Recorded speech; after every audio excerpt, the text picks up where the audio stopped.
Hello, and welcome to Cooking Outside the Box, where we're taking some of my favorite dishes and turning them into guilt-free deliciousness.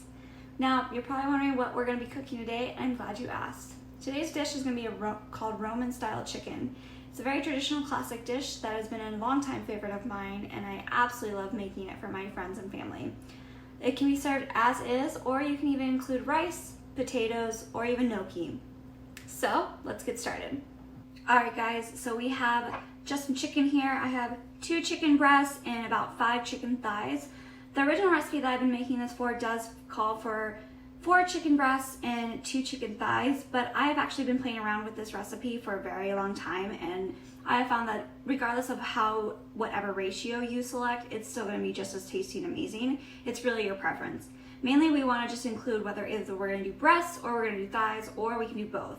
It's totally your call. So let's get started here. I'm going to start by seasoning this, and I just have a little bit of pink salt here. Nothing too crazy. You can use kosher salt, iodized salt. My personal preference is pink salt. I feel like the taste is a little different compared to most salts, but it's totally your call. Bit of olive oil. Just going to get the pan ready. You want enough oil so that you have enough to coat the pan and even to get for the rest of the ingredients here. Alright, so I'm going to go ahead and start by putting my chicken in. I like to put mine the seasoned side down just so that I can get the other side in. We're going to put the breast in the middle since they're the biggest.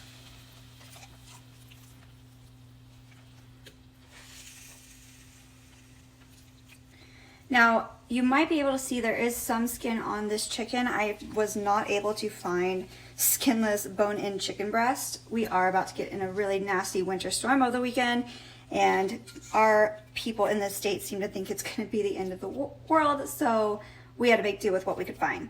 If you can't find bone-in skinless chicken breast, you can just get it with the skin on and peel the skin off, and it's totally susceptible as well. Now that we have our chicken here cooking, it is on medium heat at the moment. We don't want to overcook the chicken because once we have all of the rest of our ingredients, we are going to put the chicken back in and include our veggies, and it's going to continue cooking, which takes about an additional 30 minutes. So you just want to get it a little cooked here and make sure that you monitor it very closely. So while it's cooking on the other side, I'm just going to go ahead and get this pepper going and the salt.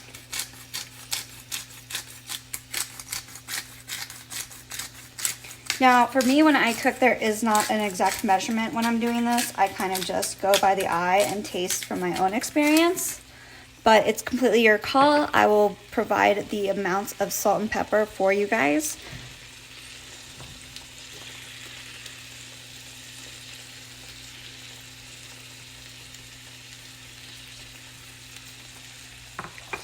As you can see, we're just wrapping up right now with slicing our bell peppers before we get ready to transfer them into the skillet.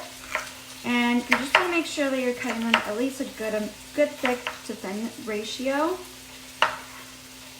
Like I said, this dish is very good served alone with just the chicken, the bell peppers, and the prosciutto. So our chicken is cooking beautifully. As you can see, there's a little bit of brown right here. That's exactly what we want. We don't want to cook it too through because remember, like I said, we are going to be transferring it back to the pot once we have all of our other ingredients in.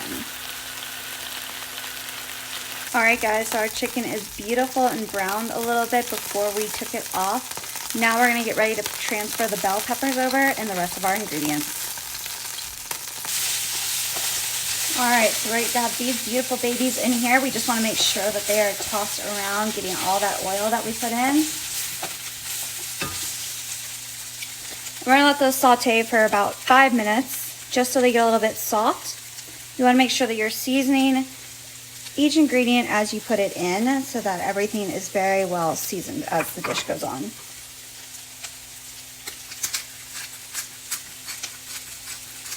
Alright guys, so since we just put our peppers in, we're going to get our prosciutto ready. So basically I just rolled my prosciutto up in a roll, which is the easiest way to do this. And then just quick slices, just like that. It doesn't have to be fancy, it doesn't have to be perfect. You just want it enough that it's going to be cut and that it's going to be able to be stirred into the dish. Just be sure that when you're putting in the prosciutto, you are evenly distributing it and trying to break it apart a little bit. It'll easily break apart once it's more cooked, but this kind of helps the process break down the fats of the prosciutto.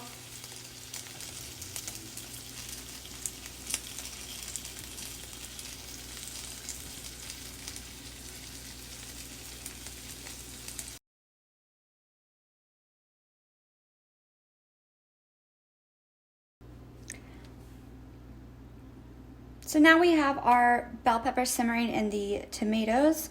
We have also our wine in there as well. And now we're just gonna add our fresh herbs. And this is just a tablespoon of thyme and then a tablespoon of oregano. And we're just gonna let that marinate into the sauce for about 5 more minutes.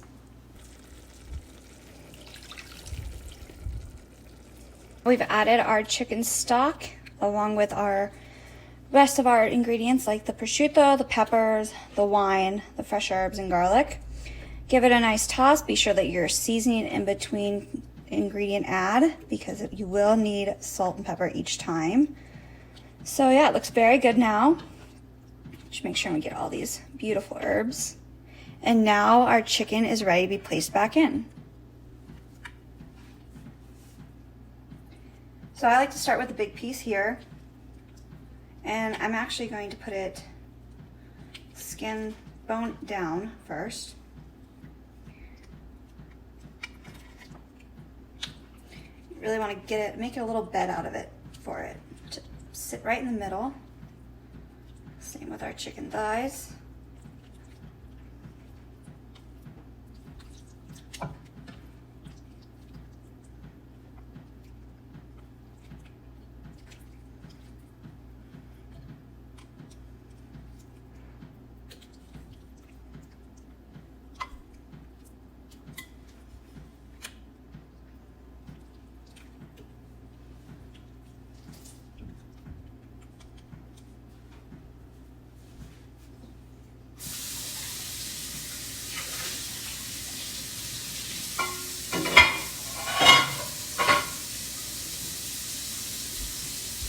All right, so now that our chicken is back in the pan with all the gorgeous, delicious, tasty ingredients, I'm so excited. I cannot wait for this to finish. We're gonna cover this and let it sit for about 20 to 30 minutes. Be sure that you're monitoring the chicken so you don't overcook it. And then we'll be back to wrap it up. Our Roman style is finally ready and I'm super excited and can't wait to share the first bite with you.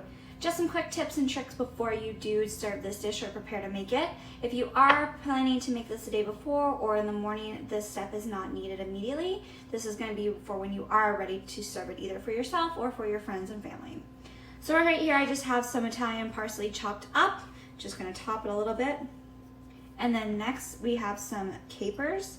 These are totally optional. I've done it with both with or without capers, and I love it either way. It's totally up to you. I know there are some people who don't like capers, so this is completely your call.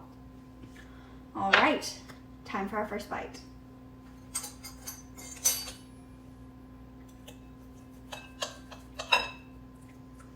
Beautiful. Okay, we just want to make sure that we're tossing this around a little. Okay. Ready?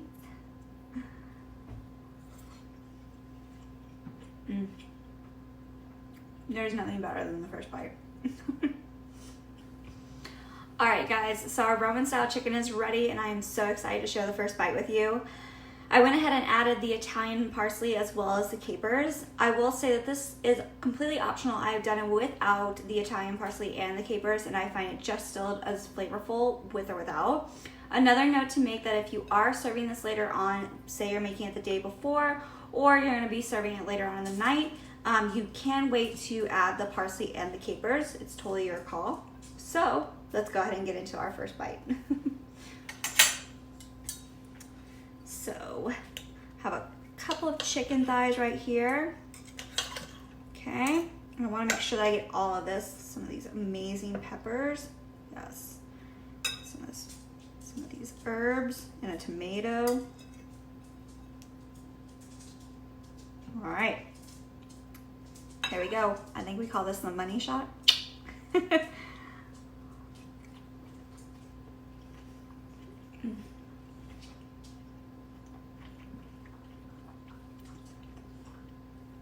I've been making this dish for well over 10 years, and I can tell you and promise you that every time I make it, it's still just as breathtaking for me to have the first bite. Super good, very flavorful. I will recommend, just from my own experience in making this dish, my personal favorite is to make it the day before. It really allows the broth and the herbs to really breed into the chicken, giving you a way more flavorful bite.